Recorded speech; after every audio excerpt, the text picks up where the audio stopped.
প্রথমে সাংবাদিক বন্ধুদের অসংখ্য ধন্যবাদ এবং আপনাদের প্রতি কৃতজ্ঞতা প্রকাশ করছি এই কারণে যে রাজ্যে একটা নির্বাচনের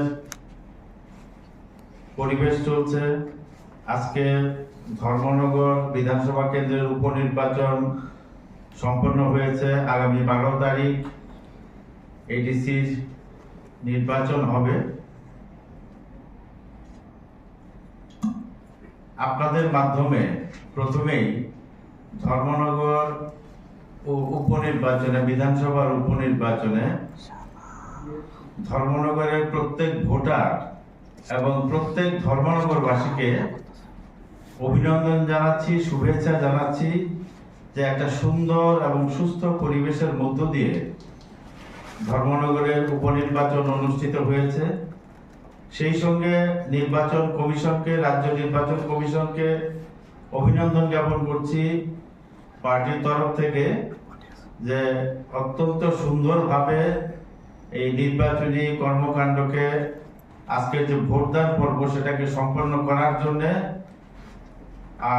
আপনাদের প্রতি কৃতজ্ঞতা প্রকাশ করছি।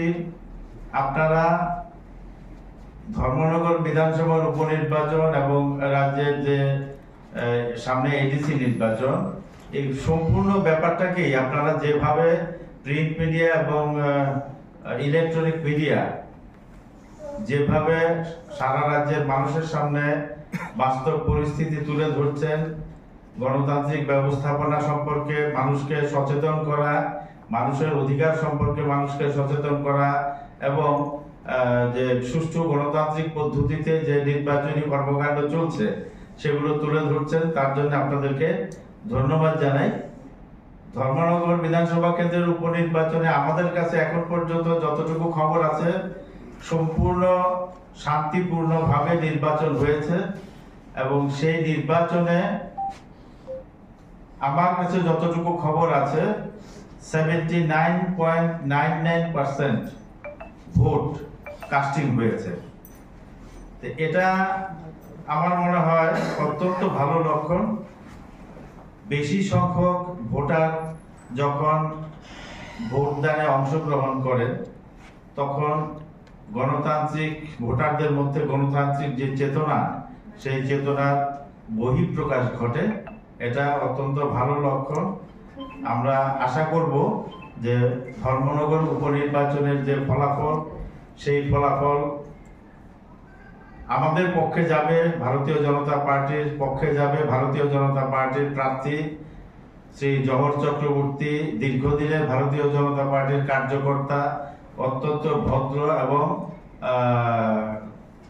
কি বলবো দায়িত্বশীল কার্যকর্তা।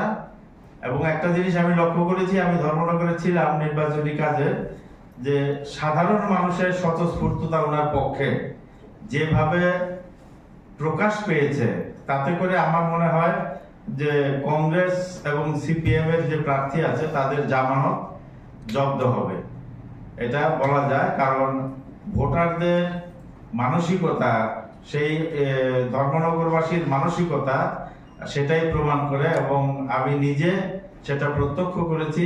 আমি আশাবাদী আমাদের প্রার্থী বিপুল ভোটে জয়লাভ করবেন এবং বিরোধী দলের কংগ্রেস এবং সিপিএম এর জামানত জব্দ হবে।